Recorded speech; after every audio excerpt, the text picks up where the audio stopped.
El polvo del camino de tierra entraba por las ventanillas rotas del coche abandonado, formando pequeños remolinos dorados que brillaban contra la luz cegadora del mediodía. Cada ráfaga de viento traía consigo el olor acre de la tierra reseca y algo más, el aroma metálico del metal oxidado mezclado con el de la tapicería podrida del vehículo. Mi hija Emma, de apenas 4 años, lloraba en mis brazos mientras el sol del mediodía nos castigaba sin piedad. Sus lágrimas dejaban rastros limpios sobre sus mejillas cubiertas de polvo, y yo las limpiaba mecánicamente con el dorso de mi mano, una y otra vez, como si ese simple gesto pudiera borrar también nuestra situación. Hacía 3 horas que Alejandro, mi marido, y su madre Dolores, nos habían dejado aquí, en medio de la nada, a 50 kilómetros de cualquier señal de civilización. 3 horas que se sentían como 3 días. Recordaba perfectamente el sonido del motor de su coche alejándose, el crujido de la grava bajo las ruedas, y luego el silencio. Un silencio tan absoluto que podía escuchar los latidos de mi propio corazón acelerados por el pánico que apenas comenzaba a instalarse en mi pecho. «Mami, tengo sed», gimió Emma, sus labios ya agrietados por la deshidratación. Su voz sonaba rasposa, diferente a su habitual gorjeo infantil. Le pasé la lengua por mis propios labios resecos antes de responder. «Lo sé, mi amor. Pronto encontraremos agua». La mentira me supo amarga. ¿Qué clase de madre era? ¿Qué clase de madre permitía que esto le sucediera a su hija? Mis manos temblaban mientras revisaba por 15ª vez mi bolso. El cuero sintético, antes de un azul brillante que Alejandro me había regalado en nuestro 2º aniversario, ahora parecía descolorido y gastado bajo esta luz implacable. Nada, ni agua, ni teléfono, ni dinero.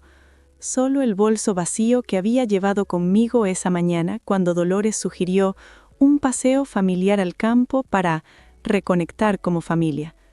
«Necesitamos aire fresco, Isabel. Últimamente has estado tan tensa». Las palabras de Dolores resonaban en mi memoria con una claridad cruel. Había sonreído cuando lo dijo, esa sonrisa apretada que nunca llegaba a sus ojos. Y yo, Dios mío, yo había sonreído también, esperanzada, creyendo que finalmente me aceptaría. Qué estúpida había sido.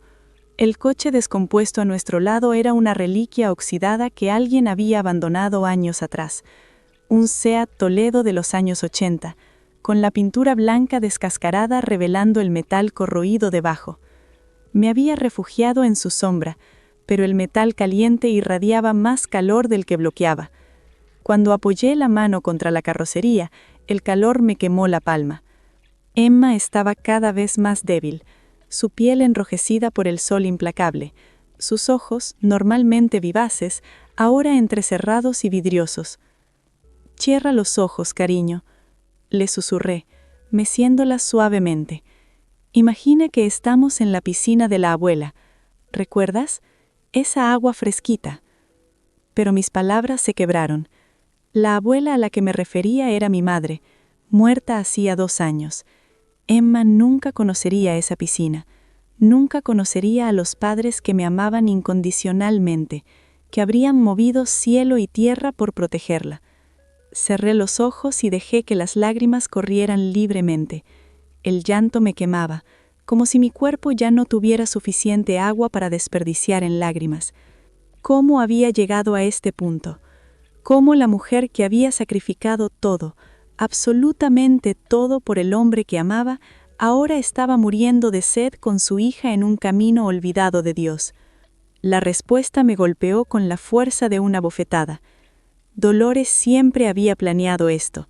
Desde el momento en que vendí la casa de mis padres fallecidos para salvar a Alejandro de la ruina financiera, Dolores había estado tejiendo esta red esperando el momento perfecto para destruirme completamente. Cada comentario envenenado, cada mirada de desprecio, cada palabra dulce dicha con intención venenosa, todo había sido parte de su plan maestro. «Esa casa es demasiado grande para ti sola», me había dicho Alejandro entonces, sus ojos suplicantes, su voz quebrada por la desesperación. «Solo necesito un poco de ayuda, mi amor. Te prometo que lo arreglaré todo». 462.000 euros. Esa era la cantidad exacta que había entregado para pagar las deudas de juego de mi marido. El dinero que mis padres habían ahorrado toda su vida, trabajando dobles turnos, negando vacaciones, comiendo con moderación para dejar algo a su única hija. La herencia que debía asegurar el futuro de Emma, la universidad que nunca tendría que preocuparse por pagar, la boda que podría soñar sin limitaciones. Todo se había evaporado en las mesas de póker y apuestas deportivas de Alejandro, disuelto en humo de cigarrillo en casinos clandestinos y aplicaciones de apuestas online. Y yo lo había perdonado, porque lo amaba, porque creía en los votos matrimoniales, porque pensaba que merecía una segunda oportunidad, porque cuando me miraba con esos ojos castaños y me decía, «Tú eres mi salvación, Isabel», yo realmente creía que podía serlo. Qué ingenua, qué absolutamente, imperdonablemente ingenua. 2 años atrás, todo había comenzado a desmoronarse una noche de octubre. Alejandro llegó a casa a las 3 de la madrugada, apestando a whisky barato y con los ojos hinchados de tanto llorar. El olor a alcohol impregnaba su ropa como una advertencia tóxica. Emma dormía en su cuna, ajena al huracán que estaba por destruir nuestras vidas. Su respiración suave y tranquila, contrastando cruelmente con el caos que entraba por la puerta. «Sofía», murmuró, cayendo de rodillas frente a mí. Sus pantalones golpearon contra el suelo de madera con un sonido zurdo que resonó en el silencio de la noche. «He hecho algo terrible, algo imperdonable». Mi corazón se detuvo. En esos segundos interminables, mi mente corrió por 1000 posibilidades. Pensé en infidelidades, en enfermedades terminales, en accidentes fatales. Pero la verdad fue peor que cualquier escenario que hubiera imaginado. «Debo 400.000 euros a gente peligrosa, gente que no duda en lastimar familias». Su voz se quebró en la última palabra. Las palabras flotaron en el aire como humo tóxico. 400.000 euros. La cifra evotaba en mi cabeza, absurda, imposible de procesar. Una suma tan astronómica que ni siquiera parecía real. Nuestra cuenta bancaria apenas tenía 12.000 euros. Nuestros salarios combinados no alcanzarían esa cantidad ni en 10 años de privaciones extremas. ¿Cómo? Fue todo lo que pude articular, mi garganta tan apretada que apenas salió como un susurro. Alejandro se derrumbó completamente, su cuerpo temblando contra mis piernas. Las apuestas habían comenzado como algo inocente, apuestas pequeñas con amigos durante los partidos de fútbol. «Solo 10 euros aquí, 20 allá», explicó entre sollozos. Pero las deudas crecieron como una bola de nieve en una montaña, y él apostó más grande tratando de recuperarse, atrapado en la mentira del jugador que la próxima apuesta sería la ganadora. Había pedido préstamos a usureros usando información falsa, garantías que no existían. Ahora vendrían por él, por nosotros, por Emma. Esa noche no dormí. El reloj de la pared marcaba cada segundo con un tic-tac que martillaba mis sienes. Mientras Alejandro roncaba en el sofá, aturdido por el alcohol y el agotamiento emocional, yo hacía cálculos desesperados en una libreta, tachando números una y otra vez. Vendí mentalmente cada objeto de valor en nuestra casa. Mi anillo de enganche, 5.000 euros. Los muebles antiguos de mi abuela, 8.000. El coche, 15.000 si teníamos suerte. Todo sumado no llegaba ni a 50.000. Las lágrimas borraban los números en la página. Entonces, mientras la luz grisácea del amanecer comenzaba a filtrarse por las cortinas, recordé la casa. La casa de mis padres en las afueras de Madrid. Podía ver su fachada de piedra clara en mi mente, el jardín que mi madre cuidaba con tanto amor, el porche donde tomábamos café los domingos. Ellos habían fallecido en un accidente de tránsito cuando Emma tenía solo 6 meses. El dolor había sido devastador, una herida que todavía sangraba, pero me había dejado su mayor tesoro, una hermosa casa de 3 pisos que valía exactamente 462.000 euros según la última tasación. Era la herencia de Emma, su futuro escrito en ladrillos y cemento, la universidad, su boda, el colchón de seguridad para cualquier emergencia que la vida le lanzara. Mis padres habían trabajado 50 años para comprar y mantener esa propiedad, sacrificando vacaciones y lujos para dejarnos algo sólido. Pero Alejandro era mi marido, el padre de mi hija. Si los usureros lo lastimaban, y sabía por las noticias que esa gente no amenazaba en vano, ¿qué sería de Emma? ¿Crecer sin padre? ¿Vivir con miedo constante, mirando por encima del hombro? Tomé la decisión al amanecer, con el primer rayo de sol quemando mis ojos cansados. Durante las siguientes 6 semanas, gestioné la venta en secreto, cada llamada telefónica un puñal en el corazón. Encontré un comprador ansioso, un empresario ruso que pagó en efectivo sin hacer preguntas incómodas. Dolores no sabía nada. Alejandro me había rogado que no involucrara a su madre, agarrando mis manos con desesperación y alegando que ella no lo entendería y que se pondría peor. Ya sabes cómo es con su corazón. Cuando finalmente entregué el maletín con el dinero a Alejandro, el peso físico de 400.000 euros en billetes era sorprendentemente ligero, él lloró de alivio y gratitud.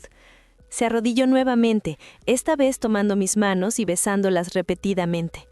Me juró que cambiaría, que nunca volvería a apostar ni un solo euro, que dedicaría cada día de su vida a hacerme feliz y a ser el mejor padre que Emma pudiera desear. Lo creí. Quería creerlo tan desesperadamente que ignoré las señales de advertencia que ya comenzaban a aparecer, las llamadas que cortaba cuando yo entraba a la habitación, las salidas del trabajo que se extendían hasta tarde. La primera señal real llegó 2 semanas después. Dolores apareció en nuestra puerta sin avisar, algo que hacía frecuentemente como si nuestra casa fuera una extensión de la suya. Pero esta vez traía documentos en una elegante carpeta de cuero. «Sofía, querida», dijo con esa voz melosa que usaba cuando quería algo, entrando sin esperar invitación. «Alejandro me contó sobre tu generoso sacrificio, realmente admirable». Mi estómago se contrajo violentamente. Él le había contado, después de rogarme que mantuviera el secreto. Como agradecimiento, continuó Dolores, extendiendo los papeles con sus manos perfectamente manicuradas, quiero asegurarme de que Emma esté protegida. He preparado un fideicomiso. Solo necesito que firmes aquí, como madre y tutora legal. Los documentos eran densos, llenos de lenguaje legal que apenas comprendía, párrafos interminables de cláusulas y subcláusulas. Alejandro estaba a mi lado, asintiendo con entusiasmo como un niño ansioso por complacer a su madre. «Es para Emma, amor», dijo, frotando mi espalda, «para asegurar su futuro. Mi madre está siendo increíblemente generosa». Debí haberlo leído con más cuidado. Debí haber consultado con un abogado independiente, pero estaba exhausta hasta los huesos, emocional, operando en piloto automático y quería creer. Necesitaba creer que finalmente Dolores me estaba aceptando en la familia después de años de frialdad apenas disimulada. Firmé. El bolígrafo se deslizó suavemente sobre el papel, sellando mi destino con tinta azul.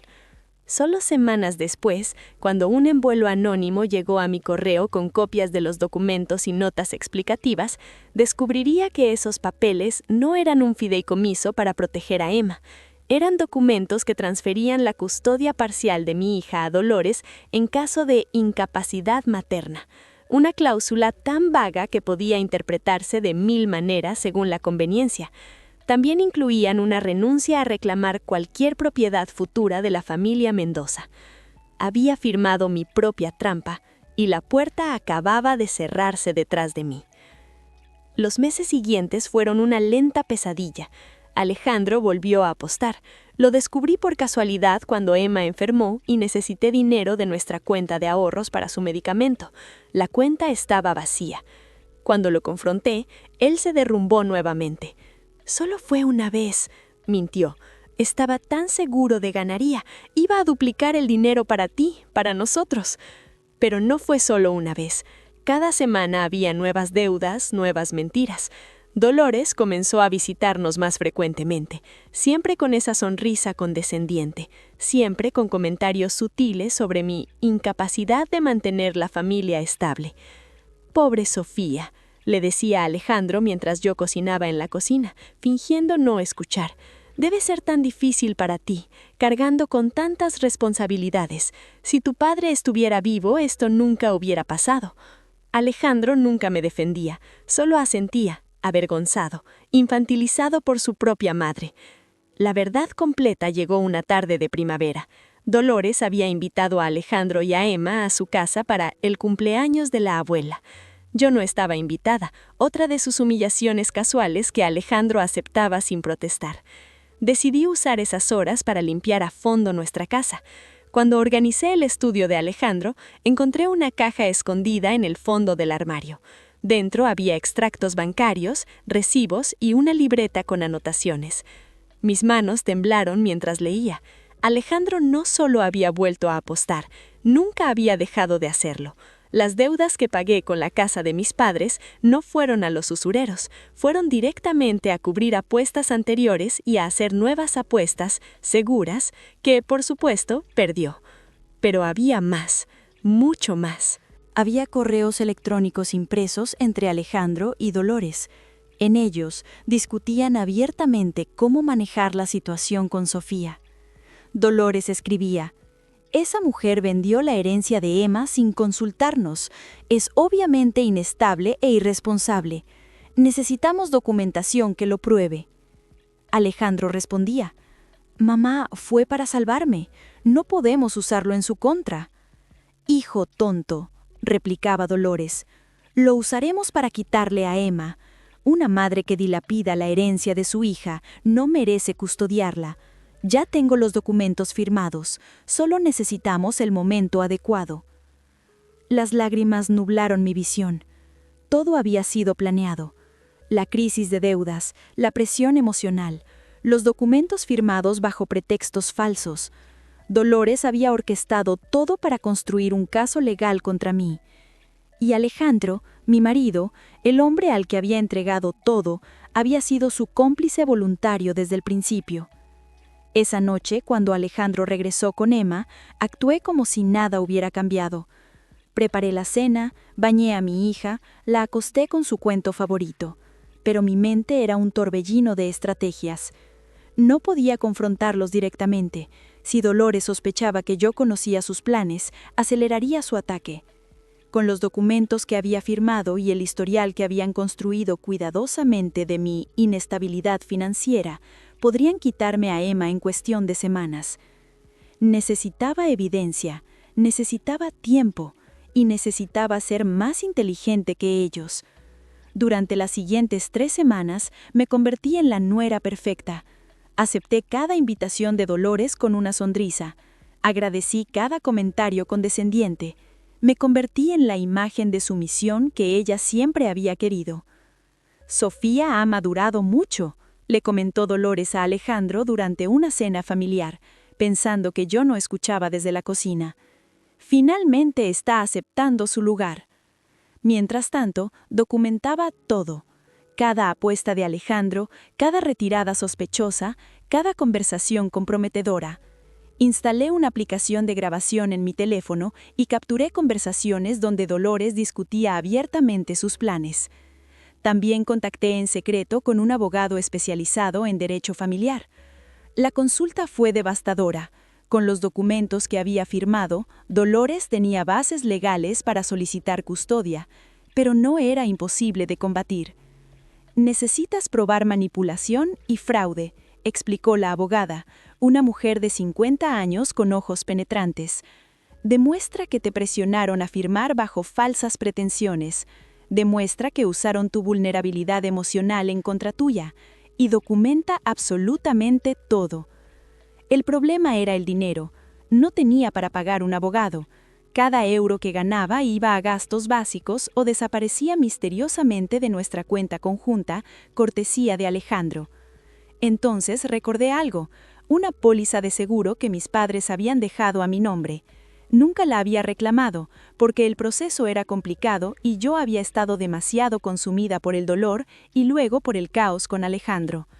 Gestioné los papeles en secreto. La póliza valía 30.000 euros. No era suficiente para un juicio prolongado, pero era un comienzo.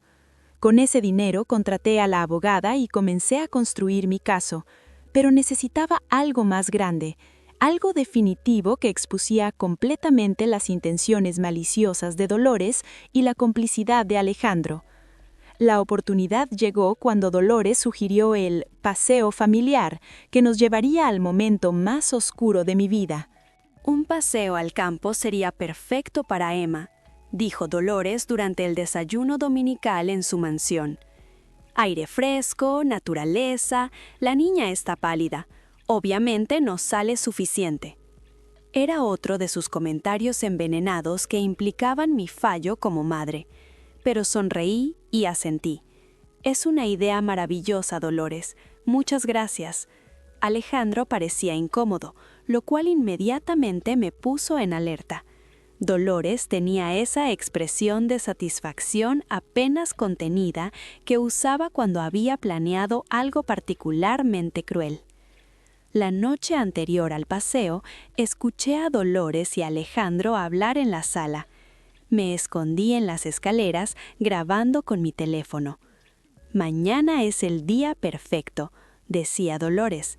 «La dejaremos en la ruta vieja de San Miguel. Nadie pasa por ahí. Le tomará horas encontrar ayuda, si es que lo logra. Mamá, ¿estás segura? Es peligroso. ¿Y Emma? Emma vendrá con nosotros, tonto. Solo Sofía se quedará. Cuando lleguemos a casa, llamaremos a la policía reportando su desaparición.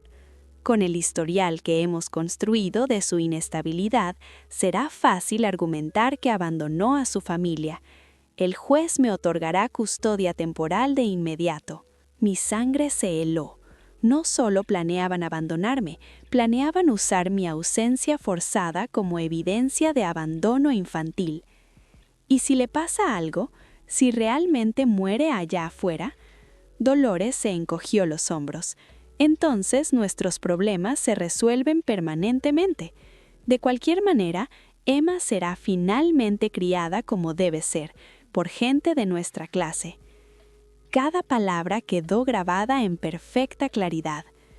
La mañana siguiente, actué la parte de la esposa obediente. Emma estaba emocionada por el paseo. Llevé un bolso grande donde escondí mi teléfono principal, completamente cargado, y con GPS activado en un compartimiento secreto que había cosido la noche anterior. Durante el viaje, Dolores manejaba mientras Alejandro iba de copiloto. Emma y yo íbamos atrás. La niña cantaba canciones infantiles completamente ajena a la traición que se desarrollaba. Después de una hora, nos desviamos del camino principal. Las carreteras pavimentadas dieron paso a caminos de tierra. Los árboles se volvieron más escasos. El paisaje se transformó en una extensión desolada de tierra seca y rocosa. Necesito parar. Estoy mareada. Creo que voy a vomitar. Dolores sonrió. Esa sonrisa que ahora reconocía como triunfal. Por supuesto, querida, pararemos aquí. Aquí resultó ser exactamente el lugar que habían planeado. Un tramo particularmente desolado donde un coche abandonado se oxidaba bajo el sol inclemente. Salí del coche con Emma. «Solo dame un momento», dije fingiendo náuseas. Me alejé unos pasos. Emma corrió detrás de mí, preocupada. «¿Mami está bien?» «Mami está perfecta, cariño», susurré, abrazándola fuerte. Entonces escuché el motor acelerarse. Me giré justo a tiempo de ver el coche de Dolores alejándose a toda velocidad. una nube de polvo marcando su escape. «¡Alejandro!», grité, aunque sabía que era inútil. «¡Vuelve!». Emma comenzó a llorar. El coche desapareció en el horizonte. Estábamos solas, pero yo estaba preparada. Mientras Emma lloraba en mis brazos, saqué mi teléfono del compartimiento secreto del bolso. Tenía señal débil pero suficiente. Inmediatamente envié mi ubicación GPS a mi abogada con un mensaje preestablecido. Plan ejecutado. Enviar ayuda a coordenadas adjuntas. Grabación completa de confesión en archivo adjunto. También había colocado un dispositivo de rastreo GPS en el bolso de Emma, un pequeño aparato que parecía un juguete, pero que transmitía nuestra posición constantemente. Pero aquí venía la parte más difícil de mi plan. Tenía que esperar. Tenía que dejar que pensaran que su plan había funcionado. Solo así revelarían completamente sus intenciones y se incriminarían sin posibilidad de defensa. Así que esperé. 3 horas bajo el sol castigador. Emma sufriendo, yo sufriendo, pero cada minuto era una pieza más de evidencia irrefutable. Mi abogada, siguiendo las instrucciones que le había dado con anticipación, esperó exactamente 2 horas antes de contactar a la policía. Tiempo suficiente para que yo sufriera genuinamente, para que las fotos y los reportes médicos posteriores mostraran deshidratación real, insolación real, trauma real. Cuando finalmente escuché el sonido de sirenas en la distancia, abracé a Emma con todas mis fuerzas. «Ya pasó, mi amor», le susurré. «Mami te protegió. Siempre te protegeré». Los paramédicos llegaron primero, sus sirenas cortando el silencio del desierto como cuchillos afilados. El olor a metal caliente de las ambulancias se mezclaba con el aroma acre de la tierra reseca. 2 patrullas policiales aparecieron segundos después, levantando nubes de polvo rojizo que brillaban bajo el sol implacable de la tarde. Emma fue inmediatamente tratada por deshidratación leve. Un paramédico joven, de manos firmes y voz tranquilizadora, le colocó una máscara de oxígeno mientras revisaba sus signos vitales. «Está bien, pequeña, todo va a estar bien ahora», le susurraba. Mi hija se aferraba a mi mano incluso mientras la examinaban, sus deditos apretando los míos con una fuerza que me partía el corazón. Yo recibía suero intravenoso sentada en la parte trasera de la ambulancia. La aguja fría entrando en mi brazo fue un alivio extraño. Observé el líquido transparente descender por el tubo mientras sentía cómo la claridad mental regresaba gradualmente, como si alguien estuviera subiendo lentamente el volumen de mis pensamientos. Las manos me temblaban, no solo por la deshidratación, sino por la adrenalina que finalmente comenzaba a abandonar mi sistema. Mi abogada, María Santos, llegó en su propio vehículo 30 minutos después. La vi descender de su Tesla negro, impecable incluso a esta hora, su maletín de cuero bajo el brazo y una expresión de furia contenida en su rostro habitualmente sereno. Había visto esa mirada antes, en las audiencias más difíciles. Era la expresión de alguien listo para la guerra. ¿Tienes todo?, le pregunté con voz ronca, cada palabra raspando mi garganta como papel de lija. Ella asintió, mostrándome su tablet donde había descargado todas las grabaciones, los documentos fraudulentos, los extractos bancarios y el rastro completo de la manipulación de Dolores. Sus dedos se deslizaban por la pantalla con precisión quirúrgica, cada archivo organizado, etiquetado, listo para destruir vidas. Cada conversación, cada transferencia, cada mentira, dijo María, su voz baja pero vibrante de satisfacción profesional. Las tenemos, Sofía, las tenemos completamente. La policía, inicialmente confundida sobre qué había ocurrido exactamente, probablemente pensaban que era una madre descuidada perdida en el desierto, se puso seria cuando María comenzó a reproducir las grabaciones. El oficial a cargo, un hombre de mediana edad con arrugas profundas alrededor de los ojos, se inclinó hacia adelante cuando comenzó el audio. La conversación donde Dolores y Alejandro planeaban abandonarme sonó clara y nítida en el aire del desierto, sus voces distorsionadas ligeramente por el altavoz del tablet, pero perfectamente comprensibles. No volverá. Nadie sobrevive ahí sin agua. El rostro del oficial cambió completamente. Sus labios se apretaron en una línea delgada. Su compañero, más joven, dejó escapar una maldición entre dientes. Esto es intento de homicidio y conspiración para fraude de custodia. Hizo una pausa, intercambiando miradas con su compañero. Posiblemente más cargos, muchísimos más. Dolores y Alejandro fueron arrestados en su mansión esa misma tarde. Según me contaron después, el detective asignado al caso disfrutaba particularmente este detalle. Dolores estaba preparando champán para celebrar cuando la policía tocó la puerta.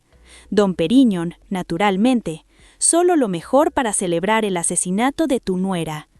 El juicio fue rápido y brutal. Con la evidencia que había recopilado durante meses de humillación y silencio, no había defensa posible. Las grabaciones eran claras, innegables. Los documentos fraudulentos eran indefendibles, firmados por Dolores misma con su elegante caligrafía. Y el hecho de que hubieran abandonado deliberadamente a una mujer y una niña pequeña en condiciones potencialmente letales agregaba cargos criminales serios que ninguna cantidad de dinero o conexiones podía borrar. Alejandro, confrontado con la posibilidad de 20 años de prisión, tomó un acuerdo con la fiscalía. Testificó contra su madre a cambio de una sentencia reducida. Su testimonio reveló años de manipulación y control por parte de Dolores, no solo contra mí, sino contra él también. Lloró en el estrado, su traje caro arrugándose mientras se desmoronaba. Mi madre siempre controlaba todo, confesó, su voz quebrándose mientras se desmoronaba. Nunca pude tomar mis propias decisiones. Cuando conocí a Sofía, mamá inmediatamente la odió porque era de clase trabajadora. Pero yo la amaba, realmente la amaba. Me quedé mirándolo desde la galería, sintiendo una mezcla extraña de lástima y desprecio. ¿Había amado alguna vez al hombre sentado en ese estrado? Parecía un extraño ahora, encogido y patético. ¿Y aún así participaste en el plan para abandonarla en el desierto?, preguntó el fiscal con incredulidad genuina.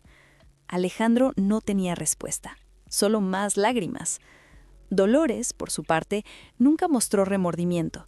Incluso durante el juicio emanaba esa arrogancia aristocrática que había caracterizado cada interacción conmigo.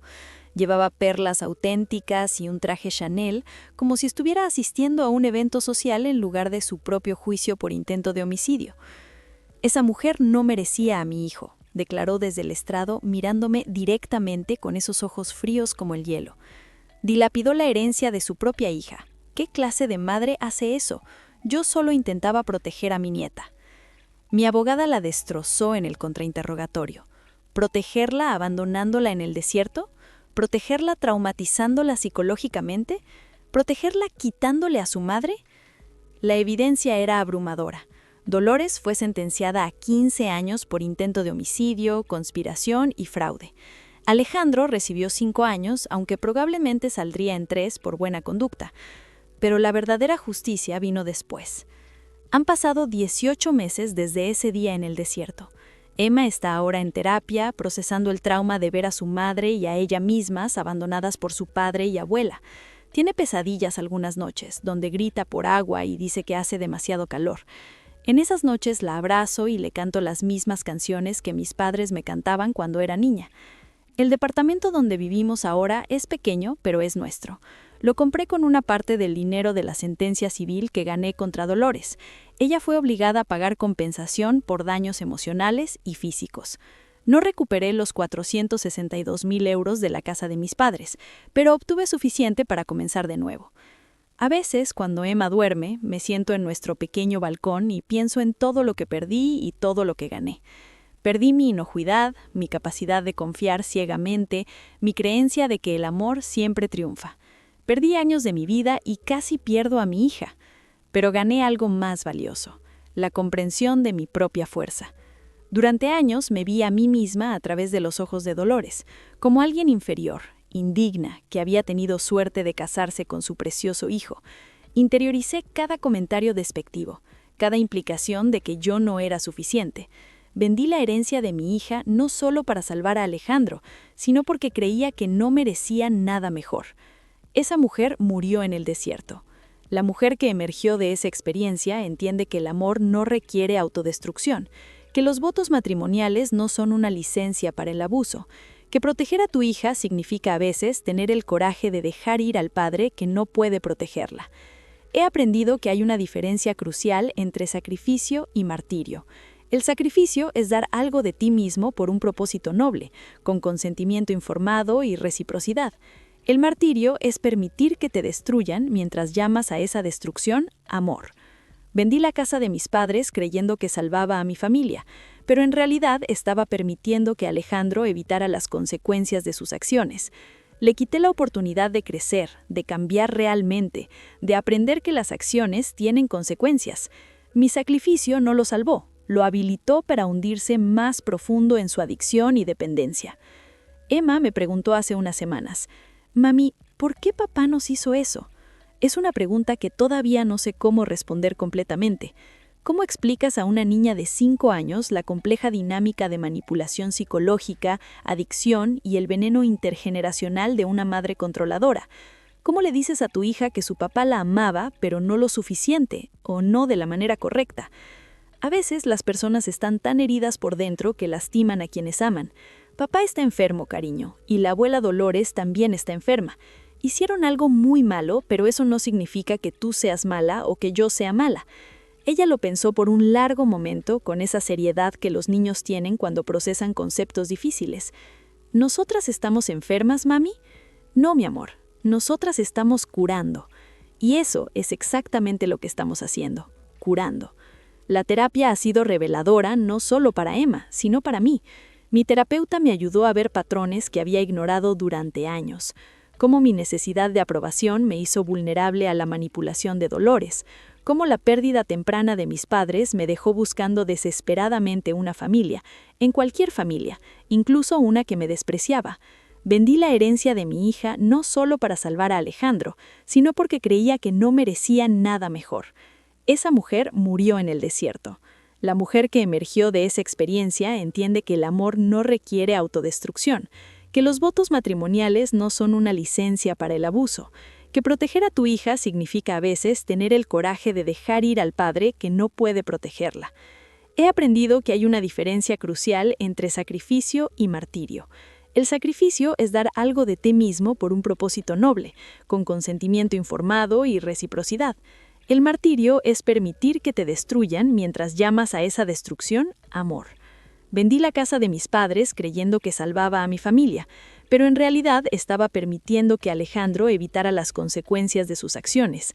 Le quité la oportunidad de crecer, de cambiar realmente, de aprender que las acciones tienen consecuencias. Mi sacrificio no lo salvó, lo habilitó para hundirse más profundo en su adicción y dependencia. Emma me preguntó hace unas semanas, «Mami, ¿por qué papá nos hizo eso?» Es una pregunta que todavía no sé cómo responder completamente. ¿Cómo explicas a una niña de 5 años la compleja dinámica de manipulación psicológica, adicción y el veneno intergeneracional de una madre controladora? ¿Cómo le dices a tu hija que su papá la amaba, pero no lo suficiente, o no de la manera correcta? A veces las personas están tan heridas por dentro que lastiman a quienes aman. Papá está enfermo, cariño, y la abuela Dolores también está enferma. Hicieron algo muy malo, pero eso no significa que tú seas mala o que yo sea mala. Ella lo pensó por un largo momento con esa seriedad que los niños tienen cuando procesan conceptos difíciles. ¿Nosotras estamos enfermas, mami? No, mi amor, nosotras estamos curando. Y eso es exactamente lo que estamos haciendo, curando. Fuiste víctima de abuso emocional sistemático, me explicó mi terapeuta durante una sesión particularmente difícil. Dolores es una narcisista clásica, y Alejandro es su hijo dorado que nunca aprendió a individuarse. No pudiste ver la trampa porque ellos pasaron años normalizando el abuso. Esa comprensión fue liberadora y devastadora a la vez. Liberadora porque significaba que no había sido mi culpa, que las señales que debía haber visto habían sido deliberadamente oscurecidas por expertos manipuladores. Devastadora porque significaba aceptar que el hombre que amé nunca había existido realmente. El Alejandro que conocí en la universidad, encantador y atento, era solo una máscara que su madre le había enseñado a usar. Alejandro me escribe desde prisión, cartas largas llenas de disculpas y reflexiones sobre cómo la terapia obligatoria en prisión le ha ayudado a ver la verdad. No las respondo. María, mi abogada, me aconsejó cortar todo contacto excepto lo legalmente requerido. Emma tiene derecho a conocer a su padre cuando sea mayor y pueda tomar sus propias decisiones informadas, pero por ahora necesita espacio para sanar. Parte de mí, una parte pequeña pero persistente, se pregunta si Alejandro está realmente cambiando, si la terapia realmente lo está ayudando a romper los patrones que Dolores implantó, si algún día podría ser el padre que Emma merece. Pero luego, recuerdo que él me vio sufrir durante meses bajo el peso de un secreto que podría haberme salvado. Recuerdo sus lágrimas de cocodrilo cuando le entregué el dinero de la casa de mis padres, sabiendo que era parte de un plan mayor para destruirme. Recuerdo su silencio mientras su madre me insultaba sistemáticamente durante años.